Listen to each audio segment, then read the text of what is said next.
Wow, it does that. Cool. CorwoodCast 2. 0751. This motherfucker right here.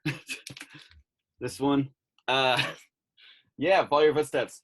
I guess so you had never heard this one before I sent this to you, yes? Yeah, so that I had somehow completely skipped over Follow Your Footsteps. And my first like out the gates, thank you for the recommendation on this one. It's great. It's sort of one of those, oh wow, a good Jandek record Right. or another quasi anomalous album where I guess sort of my very first impression was like, holy shit, I want my money back. He tuned his guitar. What is this bullshit? Yeah, no, great. Like super good. Actually, really listenable. Really, Yeah. there's a musicality present once you get into it. I wonder if people are going to be stoked or pissed off that we're starting with like easy listening ones, or if they really are like, no, why aren't you doing like, Yeah. why are you guys not doing, I don't know, Telegraph Melts or fucking, 6 or something like that. yeah, exactly. Some shit. Yeah, this one, I mean, it's funny because the first two tracks on this almost sound like what Jandek sound checking would be like, I guess. Yeah. You know, Honey is like almost, it's really bizarre that I'm like, oh, a chord that I can actually play on a Jandek record for a change right off the bat. I don't know what the lineup is here. I don't know if this is another thing where he's playing drums and Eugene is back, if he's here, or what the deal is. When you mentioned there's a recognizable chord, there's only that one recognizable chord through all the songs. So it's like, yeah, someone either taught him to tune his guitar, or he like went to like Rockin' Robin. They tuned his guitar for him. He went home, recorded this album. The other striking thing for me, like it's like tracks 2, 3, and maybe just 2 and 3. The rhythm, like the chords he's playing, I swear to God, he's playing "Cowgirl in the Sand" by Neil Young. I know, right? Yeah. Yeah. It's like, so maybe he had a guitar lesson at some point and was at 86, Follow Your Footsteps. Yeah. Yep. So I'm wondering, because it's funny too, because those chords kind of come back on the living end also with the first two tracks of like them playing blues. Yeah. So it's like, once, I feel like with Jandek, it's like once you find two chords and it's like you play them like the Velvet's, like, oh, that's good. And let's do that for the first 3 tracks. Yeah. It's like, so there's that classic like illustration meme ad thing from like Punk magazine where it's like, here's a chord, here's another chord, here's a third chord, Right. Go for the band, here's a chord, here's another chord, go be Jandek. Yeah, exactly. Yep. Here's a chord, here's a chord. Punk, 2 chords just makes you Velvet Underground or Jandek. Yeah. Well, I mean, it's like Lou Reed said, you get beyond 3 chords, it's jazz. Yeah. There you go. So this starts off with, I mean, Honey's really almost sounds like a sound check. Everyone's getting ready. Drums are Jandekian, as that's the best way I can put them. It's not quite Mo Tucker. It's not quite early half Japanese. It's just like, you hear drums on a Jandek record, it's like, oh right, there it is. But they are a lot of drums. It's like they're mixed so loud, or just were captured so loud in the room. It's like, and let there be drums. Like, right. They're fucking, you know, I mean, in a way, it's like, is it Led Zeppelin drums? Like, is that like the, you know, it's like, it's the When the Levees Break, you know, like mix, yeah. The Robert Ludwig mix of Jandek. Big drum sound. It makes you wonder though, because we talked about it was like the whole interview is like, I like Boston. Yeah. Maybe that's what that translates to, is like, I like Led Zeppelin, but what that translates to is just like, put the drums as the loudest fucking thing in the whole album. Yeah. Especially here. I mean, You Walk Alone, they're there, but they're not brutal. Yeah. On this and like On the Way, they're there. Yeah. And they're heavy. It's almost like when it's almost like the drum machine on the pod, when anytime there's a cymbal hit, there's no kick drum. It's just like, you're just like, oh god, that's fucked. But then you get beyond that. So they're doing this. I don't think there's lyrics on Honey. What Do You Want to Sing is exactly what that song title is she asks, what do you want to sing? A song? And then it ends. Next You know? That's the other thing we should talk about here is these records, like Elliot was talking about this, he was like, they cut out so randomly. Like on the Living End, it's like midway through, you're like, oh, like, did my turntable fuck up? Oh, no, it just ends there. There's such abrupt endings always. What is it? What Do You Want to Hear? Is that what it's called? Track. What Do You Want to Sing? It also kind of reminds me on the second Red Corolla record, God Bless the Red Corolla and Always Sail It. There's a couple kind of interspersed tracks on there, just kind of snippets. One of them's Listen to This, and it's just like, listen to this. Yeah. And it's the next track. Yeah. Or We're Gonna Have Music, where it's just the little girl, we're gonna have music. And then the next track, it sort of reminds me of that. It harkens back to it and just kind of feeds my initial theory that Jandek was a little more informed into the art scene and listening to, other weirdo Houston records, kind of for fountain of inspiration for him. We talked about Sound Exchange too in the last episode, and it also makes you wonder, like, was the rep like heading down there and was just like, hey, don't tell anybody I was here and buying this stuff? I don't think they actually knew who Sterling was back in the day. They were also just like, the records would show up, I think via, I need to follow up on that. I need to find out how those records appeared in the shop, because I don't know if they were actually mailed to Sound Exchange, or they dropped off on the front doorstep when they came. Right, exactly. Here's another 50 copies of a Jandek record, or if one of the representatives or the representative was the person dropping them off. But I think and I don't know how much we dealt with this last time, but how intentional Jandek's anonymity was, or was it just sort of a happenstance that like no one was really paying attention, or if he was actually taking steps to be anonymous. So in that way, if he was taking stuff to Sound Exchange, would he have someone else drop it off? Or would he never shop there because he's dropping it off? You never want to put two and two together. Did someone buy records for him? He would just give a list, be like, this is what I want. And like, if they have it. It makes you wonder, like, because it's like years later we found out this is the dude who was at Whole Foods all the time. Yeah. So there's that. But, back then, was he playing it up? Was he like, okay, I don't want them to piece together if they see this album sleeve and be like, that's the guy. There he is. You know what I mean? Like, it kind of makes you wonder.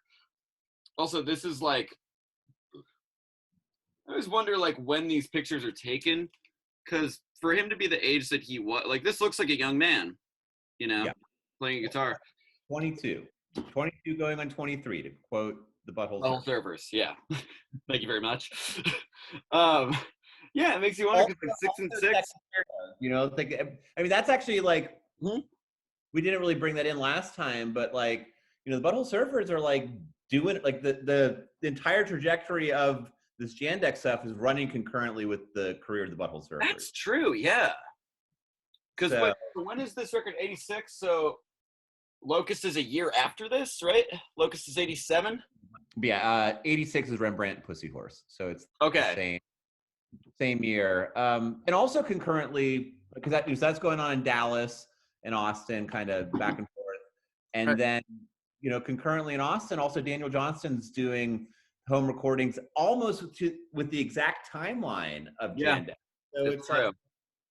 I wonder how much that's in the zeitgeist, and I also wonder how much that's fueling Jandek's continuation of doing it, because Daniel ended up on MTV and stuff in like the early 80s. I mean, it's like it was sort of like success, all these strange bands, like lest we forget the Butthole Surfers did their like unplugged thing on MTV on 120 Minutes in like the time of PO'd or something, and like 88 or something. So it's like all these kind of outsider or weirdo groups were getting press. So it makes you wonder, like, when he talks about it in the John Truby interview, he said, like, I just sent Ready for the House out to people. I thought I had a pretty cool thing. And then it turns out other people liked it. But he also did mail Milstein and be like, thank you for reviewing this and giving it a positive review. You've inspired me to keep going. But it makes you wonder, like, as we talk about, there's the lost years of 79 through 81. 6 and 6 is 81. So what happens? You know, it's like, because he was, as we know, very prolific, sometimes 2 or 3 records in a year, depending. So I mean, the only thing which occurs to me in that break is that he's taking a break after the first record, so it could be, you know, that he hadn't really made the decision yet that this is what he's doing, because it's like by 81 when 6 and 6 comes out, later on comes out the same year, and then he's just like 2 a year, 3 a year. He's fully on board, so maybe there's just a little hesitance. Could be. And you know, and also the name change. I mean, it's like in a way, Right. as he's like, you know, the units broke up, they were done. Like, you know, so Right. his new band, Jandek, doesn't form until 81. So Well, you know what happened, right? Where the units from San Francisco threatened to sue. yeah. So we can say quite honestly, it's I've never heard their album, but I think it's pretty safe to say fuck the units. But then thank you guys for trying, and we got Jandek. You know, maybe he spent those years in litigation against them. mm-hmm. Protesting the units, the fake units. And what's such fucking bullshit is like the fake units from San Francisco formed in 78. Like, fuck off. Like, The same year. it's like whatever claim you have, oh, look, We got written up in this magazine before you. It's like, yeah. you're still a boring new wave band. Like, get out of here. Like, And you know, I wonder if he still got the press kit they sent him. Like, what an asshole move to be like, here's our press kit. We're legitimate. Like, what do you have? And be like, I've got Ready for the House. Fuck you. Like, it's like. And actually, like, you know what's fucked up is I'm looking at Discogs. You know, Discogs is not the arbiter of the truth, right? It's just we're making this leap of faith to accept this to be historically accurate. But the San Francisco units, their first 45 doesn't come out till 79. Ready for the House came out in 78. So it's like technically, I believe the Jandek, the OG units, Houston units, whatever you want to call it, had proprietary rights to the name. So that's how I see it. But I mean, it's like for me, it's like if you put out the release with that name before the other one does, that should be the end of it, in my opinion. But I guess that's not how the courtroom works, I guess. I mean, maybe, but let's also think about this. Imagine this parallel universe, and that's the same one where Trump got reelected. Imagine this parallel universe. Oh no! Where Jandek put out all of these, all these 40 records and 100 CDs As the units. As the units. It doesn't have the same effect. It's No, it like, doesn't. so maybe it was like, these ding dongs send him a cease and desist, and he's like, man, it's kind of a shitty name anyway. Like, you can have it. Like, right. Um, Because who thinks of that too? Is just like January, Decker, Jandek. Like this. It is a thing to look at these albums and not know what the fuck Jandek means. Yeah. It's like it's. I mean, far from me to like if you're a band and call it the units, whatever. But it's like I can't imagine like You Walk Alone being by and seeing like the units in that font on the back. It's just it almost feels wrong. Did they do a record? the San Francisco units? Yeah. Yeah, they did a bunch. Who cares though? They're a new wave band formed in San Francisco in 1978. I know. Their first album is called Digital Stimulation. How much does it go for is the real question. That's a great question. This is how we know. This is how we judge this band. Uh, well, here's my okay. So it goes for. I was expecting it to be like 118 copies starting at $1.19. Right. $47 is the cheapest one listed right now. The median on it is $45. But I wonder I wonder if it's like just some dude in Croatia trying to run all the Jandek records, buying the stupid Units Digital Stimulation, thinking that it's it's just a which is why anyone's paying any money for the bullshit fake units. These are the lost years. This is what happens. No one understands. God damn it. Well, so I mean, that leads to this too. Is I guess we try and do historical facts on that. So, do you have anything of note that was happening in Houston in '86? So, Houston, 1986 is the beginning of the savings and loan crash. Not much to report as far as like right before my time of moving down there. But like economy wise, things were starting to collapse. But yeah, just another year. What I want to know is, where is this shot? That looks like a window right there. But as we talked about this, I always assumed was a basement. And then you're like, well, no basements in Texas, buddy. So it's like, what? There's no basement in the Alamo, silly. Yeah, so clearly, sort of to circle back to what you were talking about earlier, this is a younger Jandek. Let's just look at the. Yeah, I'll pull this up. This is a young man right here. This is a younger man. I was trying to make out what guitar he's holding. I'm assuming it's some sort of Fender, like a Music Master or Duosonic or something like that. Kind of looks like it. I can't really. There's no. It cuts off right before the headstocks, so there's no. There's actually like this. There's a lot going on in this cover. So, it definitely has a really strong basement vibe to this. Yeah. And I think one of the main reasons for that is how low the ceiling appears. So you're talking about the vent on the ceiling, and in all houses in Texas, do have the vent because if you have central air conditioning, you'll have a vent. Yeah. It's not necessarily a basement venting system, but how low the ceiling appears does sort of make it have a basement feel, unless Jandek is like 7'5", like right. He is tall. He is tall. He's not like that kind of tall, I don't think. Yeah. Or maybe he's standing on a chair. Maybe he's standing on top of his amp. He's about to jump off an amp right now. He's standing on his Roth style.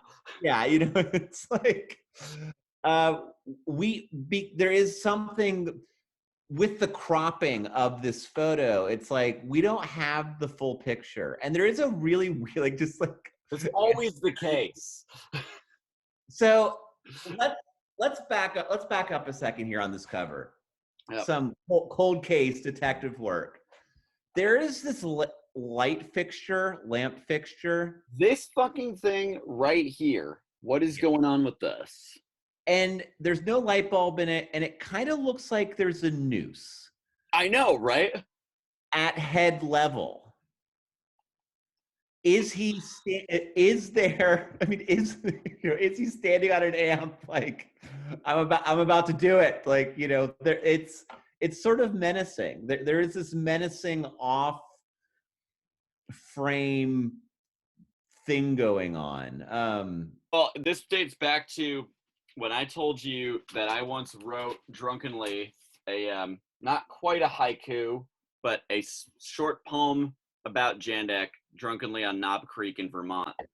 You made an album called The End of It All. You then proceeded to make 70 more. Awesome. It's like You know, it's like there is this whole thing that they talk about even in the Jandek and Corwood documentary. Is just like, this could be the last one. It felt like any time you would get this, the lyrics got darker and darker. It got more menacing to a point where it was like, this is the last one. Like, this guy's really like struggling to hold on. So to have this almost light fixture looking like a hanging noose wire, it just adds to the whole menacing and like dark cold case, you know, aspect of this album. Which leads us into like Jaws and Murmur. These like these upcoming songs, up until I Know You Well, all have this what sounds like a drop D, almost Thurston Moore-esque tuning, with really kind of beautiful Fahey-esque picking going on. What these tracks really reminded me of was the Chicago band Red Red Meat. Yeah. Like especially their track on the Hey Drag City comp is very, like, that vibe is very reminiscent of like Jaws and Murmur. It's like, Right. okay, all right, like I'm kind of grooving here, you know. Mm-hmm. And obviously the Thurston thing is pretty It stands straightforward. out. Yeah. But it's like who's copying who? You know, it's like, No, because this is 86, so it's like, you know who's listening to this and being like, oh, that's cool. You know. But at the same time, it's like, you know, what year did they meet in New York? Thurston Moore and So we're gonna bring it up, huh? I believe this was the early 80s. This might have been the missing years. I've got to get the full story from it, but the way it sounded was like this was early Sonic Youth. This was not. Maybe we can get Thurston on here to give us an in-person recount. What it sounded like from a source that I heard the story from is that he went out drinking with him around the time of very early Sonic Youth. I would guess probably like Bad Moon era or like self-titled EP Sonic Youth. When they were still kind of like, when they were still like playing with Swans, you know, for example, that early era. Richard Edson era. Yeah, definitely. Yeah. Richard Edson era for sure. And the story that I got out of that was that Thurston took him out to a bar and he kind of was asking him all these questions, like was all excited about the scene. Was like, so do you ever go to Max's? Do you ever see the Bad Brains? Do you ever like do this? Blah, blah, blah, you know, and all this stuff. And the rep was just kind of like, no, not really, you know. And no, I'm not quite sure what you're talking about.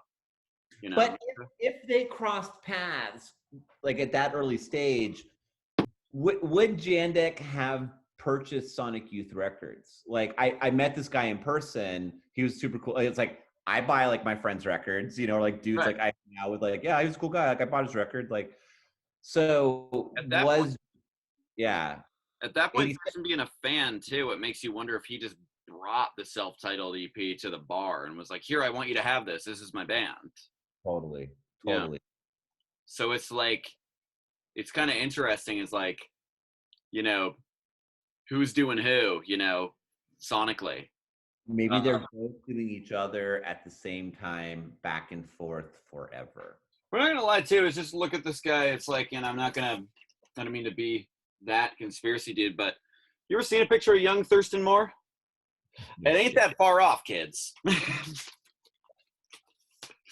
But they've also, this disproves the method too, because here's the thing. They've both been on stage at the same time. They played a show together. So But that also is assuming that the person I talked about this last time, that the person performing as Jandek is indeed the same person as photographed on the covers, is indeed the same person who made the music. There's all these sort of leaps of faith which we're going on. I mean, the magician, you know. It might have taken 3 decades for him to find a lookalike who could play the part, you know. Yeah. There you go.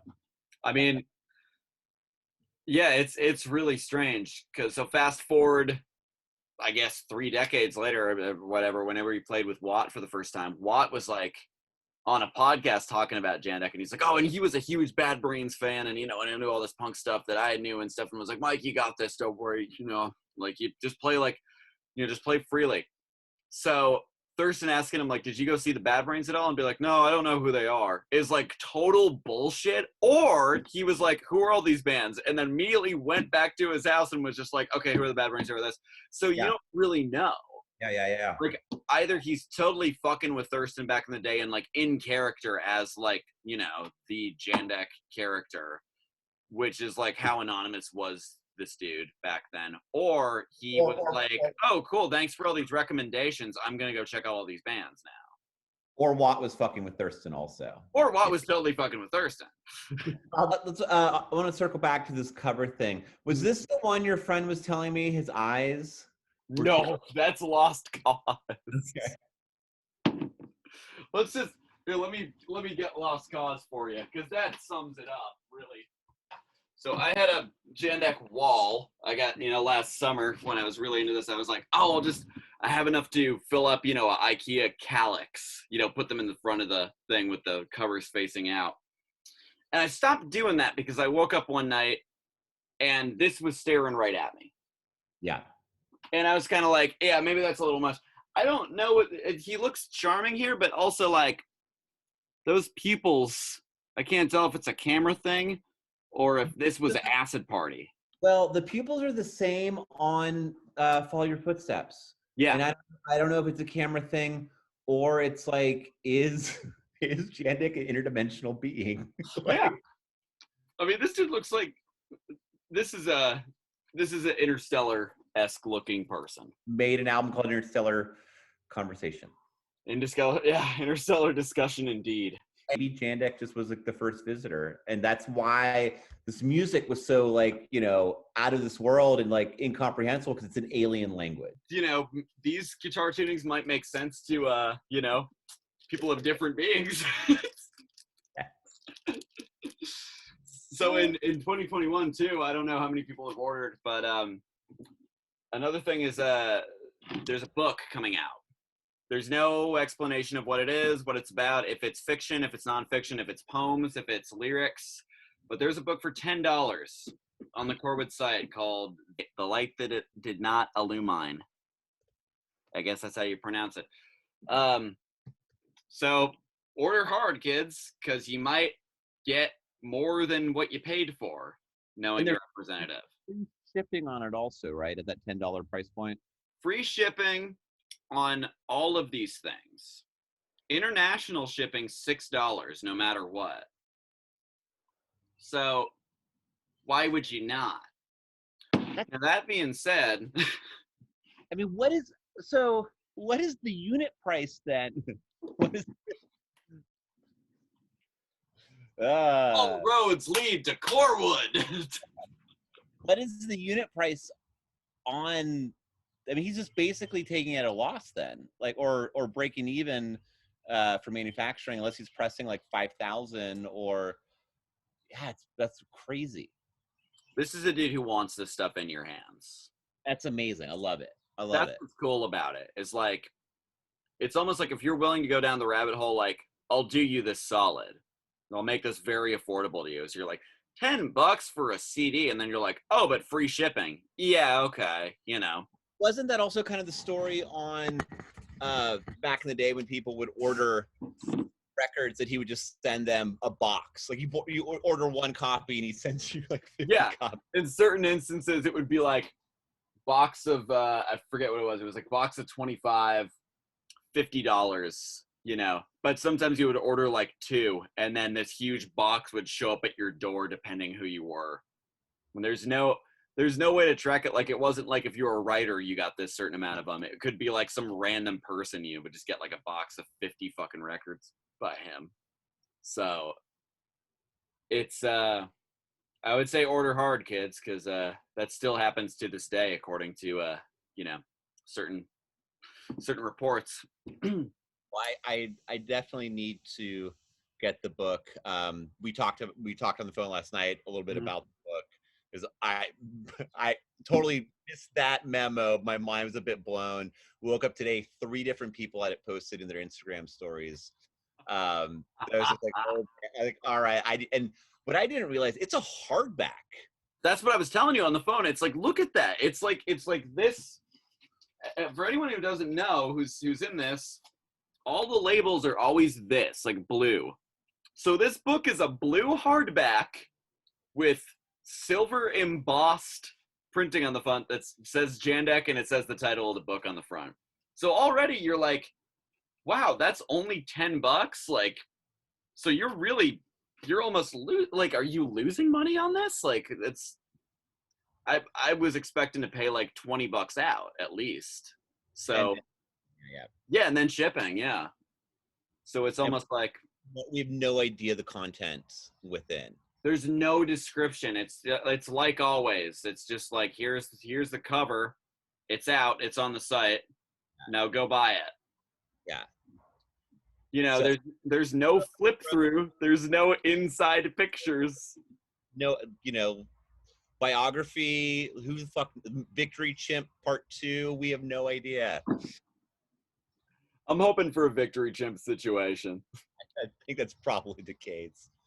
Because I don't know where this information comes from, but on the Jandek Facebook group, if you're nerdy enough to get into that, or if you go on the very small Jandek Reddit, there's, from some interview, there's information that he wrote 5 books as like manuscripts and tried to get them like, you know, published, and when it didn't happen, he burned all the manuscripts.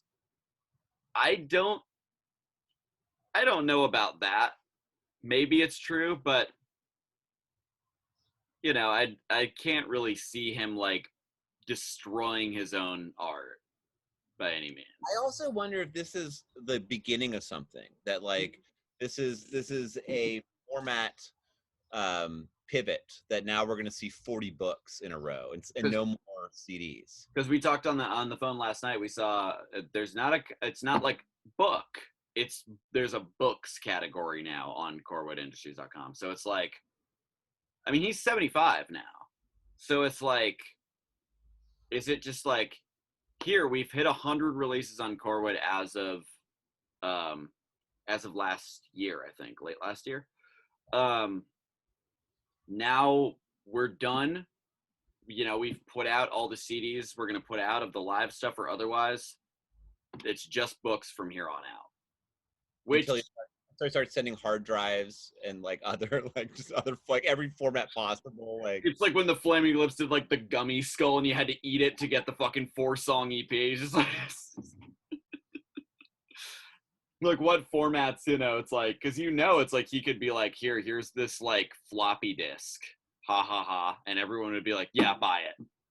But to cycle back, so I mean, I think we can pretty fairly say that Jandek is like whatever the Jandek of the LP era and the Jandek of 2021, that he's fully informed where he's coming from now. I mean, it's like any sort of outsiderness has been removed from that equation. So the aesthetic choice to emulate the book cover to be the same as the LP labels is very informed. Which kind of goes back. I think it's all informed from day one. I think this is all very meticulously thought out. Because the more you listen to it, this feels like a conscious decision to make this music and do this aesthetic and stuff. You know, people might not realize Houston Records was a pressing plant that when did they stop doing CDs? 94? No, stop doing LPs, I think around now. Sorry, yeah. The last one is 12 Apostle.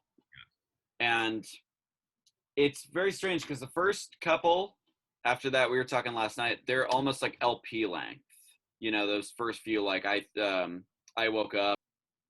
Those are LP length. And then after that, he was like, oh, the CD format, we can fit more on this now. So some of those are long as hell. And then he starts doing double CDs. And then he starts doing double live, yes. Yeah, it's like Jandek double live. So Glad to Get Away and Graven Image both were CD in 94. Graven Image, right. First CD. So people might check out there too. I would actually like to recommend those records to people. White Box Requiem, Graven Image, I Woke Up, are all really, really good, but they don't really get talked about a ton. I feel like a lot of people focus on the LP era, which we will focus on for the most part until, Well, you know. man, 2021 CDs are back, baby. Like I this, know. like, CD only release, like peak air, like 90s, like lo-fi CD only release. Like holy shit! Like Yeah. any other artist, I would be like rushing. I couldn't order that shit fast enough. Yeah. But because they're chanting CDs, I'm like, yeah, I'll get around to it. But so I'm looking at the covers of Graven Image and Glad to Get Away. It's the exact. It's like it's two photos, like literally taken seconds apart. He got really into nature, like outside nature in that era, because like 12th Apostle is like a house with some nice greenery in front of it and everything and trees, and then Graven Image is like, is that the one that's the alley with like the house on the front? I'm gonna say let's episode 3. We're gonna do Graven Image. We're just gonna open. Let's do it.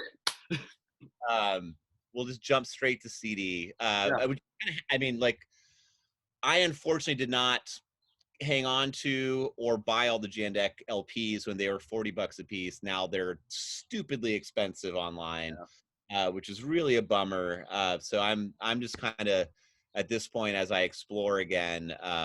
It's CD only for me, baby. So okay, let's get through this. So actually, I Know You Well is the documentary that comes out later where he shows himself. I don't know if you've seen that. That from I think it was like 2011.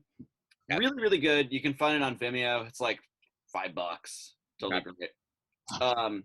He shows his face and he's interviewed on there, and it almost like humanizes him. It's almost like kind of nice in a way, because they follow him around. It's kind of as close as you get to like Sterling, more than any other time. He's less of in the rep persona and more like, he talks a lot in it. It's interesting. So I'd check it out, but they also redo that song later on. And I think it shows up in that film. But the documentary's named that. It's funny that he'll sometimes redo songs, but completely just like the lyrics will be taken, but nothing else will be the same. So that goes into we did You Walk Alone last episode. Do you think he does that because maybe the lyrics were written down and he's just like, oh, here's a song, and doesn't realize that he's already recorded it? I think he's like opposite of Michael Hurley, like where he's like, oh, I'll re-record this 3 different times in like different kind of ways, but it's still the same structure. I think that Jandek works because I think the rep writes them almost as like poems first and then writes the music to it. You know? It's also very Fahey-esque to do the re-record, we were talking last time, that with some of the song titles, I was kind of getting this like wink, wink, nod, nod to Fahey, and then re-record your material completely differently. Yeah. Also, we should talk about Preacher though, which is probably my favorite song on this record. It's definitely where we've now settled into the Jandek we know and love. Where what's funny about this record too is the vocals. It's like when you are on a mic and the low is way too high, and so you just get this like, like when you enunciate. That's like you can hear the breath is the loudest part of this album. Like on that song, he's like, "Are you going to the preacher?" When he goes like, it sounds like when John Spencer and Pussy Galore used to take the mic and just go like into it purposely to like blow out a fucking speaker. Interesting that almost sounds like an old blues tune. This is where the 78 blues thing really actually does come into play, is that does sound like a total, like almost like Howlin' Wolf kind of early progression or something. It would be interesting to start questioning what the deeper meaning of Jandek lyrics are, if there is any. It's like, were these poems you wrote down and then we're like, oh, okay, and now I'll sing them. And that kind of leads into like Didn't Ask Why, Leave All You Have, and I Know You Well is all in this drop D tuning. that has this kind of like that like low picking pattern repetitively. This then goes into eventually straight 30 seconds. Real quickly, I mean, is this the first one to really start to give us the solid song structuring, the in tune-ness? Yeah. I would say so, because Telegraph Melts is before this, and that's like, there's a band, but it's still no wavy as hell, if you can call it. It's kind of no wavy, I would say. Which actually segues perfectly into straight 30 seconds, which is by no means 30 seconds. It's actually 3 minutes long.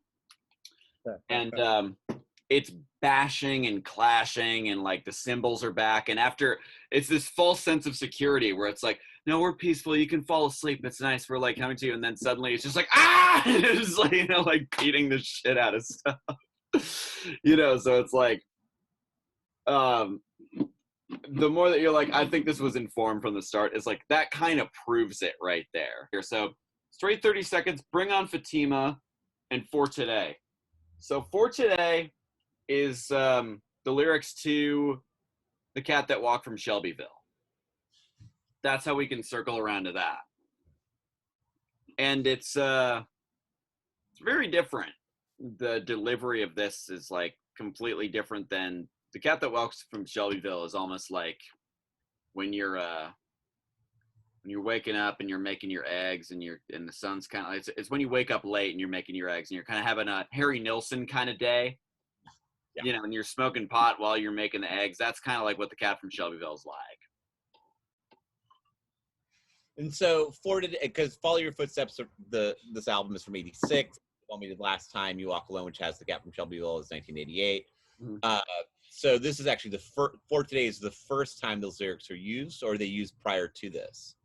I think this is the first time they're used. I'll check the Seth site. You know about Tissy.net, yeah. Not. Oh, Seth. I wouldn't want to mispronounce his name, but Seth Tissue or Seth Tissue. If you go to Tissy.net, he was Jandek's like archivist from like when the internet kind of began, you know, to be a thing, until about 2009, I think. How do you spell Tissue? So just Tisue, yeah. And that's got all the lyrics. Like Seth put in the work to sit down and decode all the lyrics the best that he could. And I think some people helped him out too. The Jandek fans helped him out. Bookmark. Yep, there you go. So I believe these are the first time these lyrics are used, as far as I can tell. I don't know if maybe even later on he will circle back, because this leads into actually the spoken word albums. On This Narrow Road, I like kind of shocked myself, because I listened to those while I was hiking. I was like, when else am I going to look? On This Narrow Road, if you get, I don't know, 14 minutes in or so, if you take the patience, he eventually starts going, I'm ready for the house. So I could be complete. This is why I have to listen to all of them. You know, my psyche, destroy it completely, because they might get used again. But as far as I know, this leads into You Walk Alone, of him using that line, For Today, you know, I'll play guitar, you smoke a cigar. And then it's almost like he brings the band back in, because he's like, all right, you know, you've done these, let's do some songs. And then it's almost as if he like has a mood swing again, and it's like, get out, and locks the door and goes to the basement. Because these last two songs, Collection and We're All Through, are, it's not like 6 and 6 where you're like, oh, he's kind of, it's like he is like banging a guitar and singing. Like, it's like, these are aggressive tunes to close out this album. So it's a false sense. It's like, here's a warm up, here's peace for most of the album, and then there's just like descent into hell for like the last 3 tracks. So it's definitely assembled very interestingly. I also want to, this is kind of related and kind of not, I also want to say that the way that you act we didn't really talk enough about that song. It's really good on You Walk Alone. Like, we kind of were like, oh, what's that one sound like? And we're like, yeah, it's just okay. I listened back to it and I was like, oh, that's like one of the best songs on the album. We just kind of threw it aside. So I'm sorry to anyone who is like kind of like, what the fuck about that? Because it's great. But in the comments, there's like, I can't believe, like, what, you guys are terrible. Axe, get out of here. is there really one? I'm waiting for the hate mail. You got anything to say about this one? I mean, I got a little lost. The first the first side of this record was so strong that by the time I got to side 2, I kind of just wanted to go back and listen to side 1 again. That's exactly what this record is. Yes. And I listened to it 3 times prepping for this episode. It really was just kind of like I wanted that first half. Which is great. I mean, it means that this record's a grower. That like once that sort of the first side kind of wears off, then there's this whole. And then I finally put. I mean, there's so many records in my collection where it's like, oh my god, I can't believe I never bothered to. I was like so obsessed on the one side, and then you finally flip it over, and it's like, oh shit, like the best songs are on side B. I just never got there. You know, Odyssey and Oracle was that way for me. Yeah. Van Morrison Astral Week's also that way, where it's just like so stuck on those first sides that I never even got to side B. And then when I finally did years later, it's like, this is even better than side 1 somehow. I was like, what is wrong with me? Like, how do they, you know? But that's, you know, it's a sign of a great record, you know, that like you don't even want to flip it over. You want to start it. You want like, let's just keep doing this again. Absolutely. And my stone morning making eggs routine, I live for that. I live for a record which I put on. It just stays on the turntable because they just keep, you know, starting it over day after day after day. I mean, those are few and far between. Absolutely. I mean, it's interesting too because like I think certain people have that. Was On the Way was like that for me. Was the B-side actually was the one I would play the most. Was those really depressing kind of like super long songs on the side of that record until and on the one with this the very blue dark drum set that you can barely see, not to be confused with the beginning, which looks like it's the same shot, like the same roll of film. So I'd like to know from fans how they organize their collection.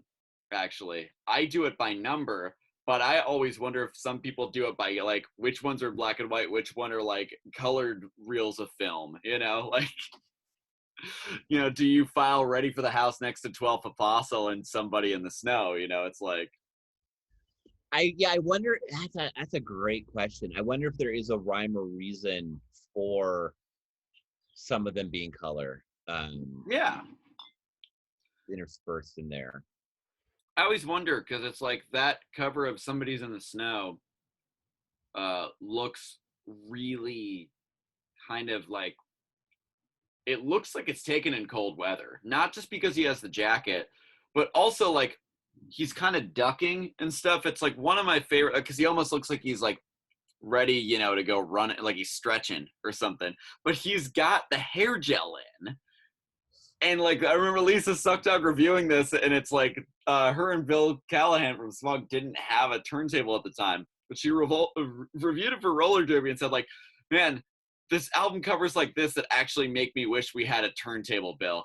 It's like, look at this suave looking man with his, you know, hair gelled back and this, like, you know, it's just like, and Bill Callahan's like, this really is inspiring me to want to start dressing like this. This is fantastic. I wonder what the music sounds like. We'll never know. That is the trajectory Bill went in. So maybe, you know. I mean, it makes sense. It's like, look at that's how he started dressing, you know. Yeah. No more business casual for Bill. What's interesting is that this leads to a series of black and white covers that almost look like they kind of make sense. It's like, here's him jamming. And then lest we forget that Blue Corpse is him walking by the building. First track, you know, cobblestone behind him, like, you know, stone brick building behind him.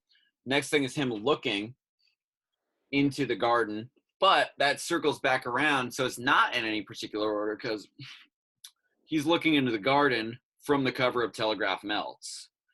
So it's almost like, you know, like in that order, which is really bizarre.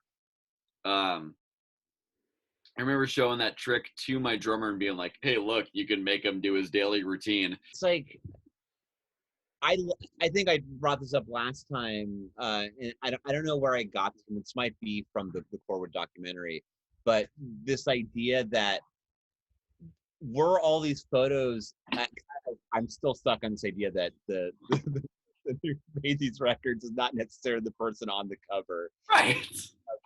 And that, was it like he just found like someone's photo album, you know, and just like, because these are all these covers really do have a vibe of being from the same place and time, relatively speaking, you know. We talked about how interesting this is, that until the CD era, we don't really see older Jandek. We don't see, there's the one where he has the beard. I forget what record that's, I think that's like Dallas Thursday or something like that. It's one of the live ones. But we don't see older Jandek for most of this. Yeah. I imagine Somebody in the Snow is kind of what he looked like in that time period, but I can't imagine he looked like the cover of the guy on the cover of 6 and 6 when he did that record. That looks like a very young dude. So either he was a super young looking 30 whatever, or we are right to assume that those are taken from a, you know, old photo book. It almost feels like you found a photo book, as you were saying, you know what I mean? This looks like found footage or found photos, you know? Well, it's like so like the cover of One Foot in the North, for example, where it's just like it's like a shadow silhouette. Yep. I'm pretty sure it's a shadow silhouette of the cover of Later On. It's the part which is cropped out of the frame of Later On is the cover. 10 years later is the cover. Right. Of yeah. That's what I always assumed, is like, it's very interesting that the cover of that is like him kind of looking straight ahead, suave jacket. He always had very good looks. He's always a very, you know, like well-dressed gentleman, is what you can say about the man himself. But that silhouette totally looks like this is what's going on outside of that. This is what's, you know, somehow projecting itself onto the wall late at night from some desk lamp or whatever was in the room at the time. Because the cover Later On, there is a very bright light behind him. Have you taken all the covers and put them into Photoshop yet to see if they do create some sort of greater puzzle narrative? Well, I don't have all of them yet, is the problem. So, and some of the scans on Discogs are like tiny little JPEGs, sadly. It's like 280, you know? And I'm like, nah, fuck that shit. So, Elliot does Photoshop, though, so there is a way for us to hopefully, you know, print a Jandek 500-piece puzzle. Maybe that's like for the final episode of this podcast. We will and anyone who watched every episode, we'll send them a poster assemblage of every cover into. But to quote Alice Cooper, we still got a long way to go. So, I mean, if people want to see a certain record done, yeah, make a comment. Tell us what you want. Otherwise, we're going straight CD next episode 3. Yeah. Otherwise, we're going right to Graven Image. And you know, I'm wondering, should we double down? Should we do Graven Image and the one which follows it? Oh, I Woke Up. Yeah. Glad to Get Away. Glad to Get Away. Yeah. Because it's really good. Because I'm going to suggest that we do that because they came out the same year that the first CDs, and like I said, the photos of the covers are literally 1 second apart. So maybe there is an interconnectivity of them. I always felt like if that record came out as an LP, that would have been the Jandek one where I would have been like, double LP, come on, do it. That would have, it seems like the covers there, just like it feels like they make sense. I mean, maybe they could, you know, Jackpot or whoever like is doing the Jandek LP reissues could do them as a double LP. I wonder why they stopped is the thing. They did they didn't do the first three. They did like 1, 2, and then like 1, 2, and then 4. They skipped later on. So I'm like, what are you not like? What are you afraid to put out your condition? Too real. Just like, come on, what? You don't think these kids want to hear Jackson's Gone Down the Mississippi? Which, to be fair, great tune. The CD era is next. I think that about sums it up. Yeah. I guess that's about it. I don't know what to say. This is a good one. A very good one. Pleasant times. I think the closing walkaway comment on this episode is we're all through. And that about does it. CorwoodCast episode 2. Thank you very much, people. We'll see you next time.